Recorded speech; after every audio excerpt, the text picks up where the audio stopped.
celle qui est imputée à l'investissement public que celle qui est imputée au taux d'intérêt réel.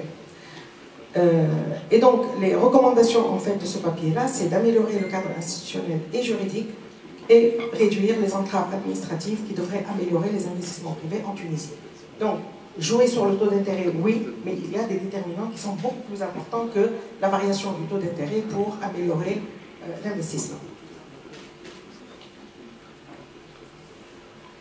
Donc, quelle est ma conclusion? Oui, la politique monétaire a participé à atténuer les déséquilibres macroéconomiques et à instaurer une certaine stabilité. L'inflation n'est pas uniquement l'affaire de la Banque centrale uniquement, c'est aussi l'affaire du gouvernement, parce qu'il y a différentes sources d'inflation. Donc, l'augmentation de salaire est inflationniste, le marché parallèle est inflationniste, la non-maîtrise ou le non-contrôle du circuit de distribution est inflationniste, le déficit budgétaire est inflationniste, le déficit courant est inflationniste, etc., etc. Mais tous ces éléments-là ne dépendent pas de la politique monétaire qui est menée par la Banque centrale. Donc la Banque centrale prend tous ces événements-là et elle est obligée donc de tout dire. Voilà, elle fait avec tout simplement. Donc, l'économie est très sensible aux chocs exogènes. Je pense au prix international du pétrole. Les fluctuations du prix de pétrole et des matières de base peuvent affecter le déficit commercial et courant, les subventions, le déficit budgétaire. Donc, il nous faut une couverture et une meilleure gestion du risque serait très appréciée. Donc, il faut vraiment que les entreprises, d'une manière générale, et les entreprises publiques, parce qu'elles affectent directement le déficit budgétaire et le budget de l'État, soient prémunies contre ce risque de toutes parts et surtout par rapport aux risques qui touchent au pétrole ou bien aux produits de base.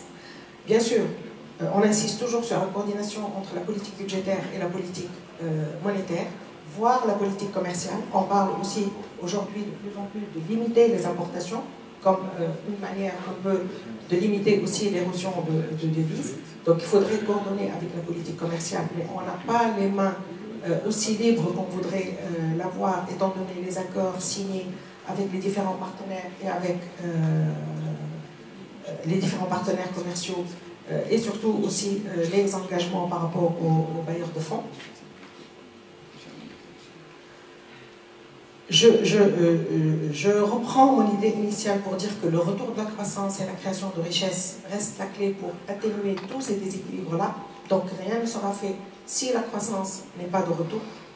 Les politiques monétaires et budgétaires restrictives n'aideront pas à retrouver le chemin vertueux de la croissance. Et on a même, donc on peut parler même d'une menace de stagflation, dans la mesure où on peut être dans une période où il y a une inflation de plus en plus importante et une stagnation. Les politiques économiques de court terme, que ce soit la politique budgétaire ou la politique monétaire, peuvent contribuer à atténuer le chômage, l'inflation, atténuer l'équilibre extérieur, booster la croissance. Mais sur le long terme, donc, il faudrait chercher d'autres chemins vertueux de la croissance. Donc, c'est l'innovation, c'est la compétitivité hors prix, c'est la productivité, c'est la qualité des institutions, etc., qui sont les sources de croissance. Donc, la politique monétaire a fait ce qu'elle a pu, dans des conditions très difficiles, mais tout n'incombe pas à la politique monétaire. Voilà, je vous remercie.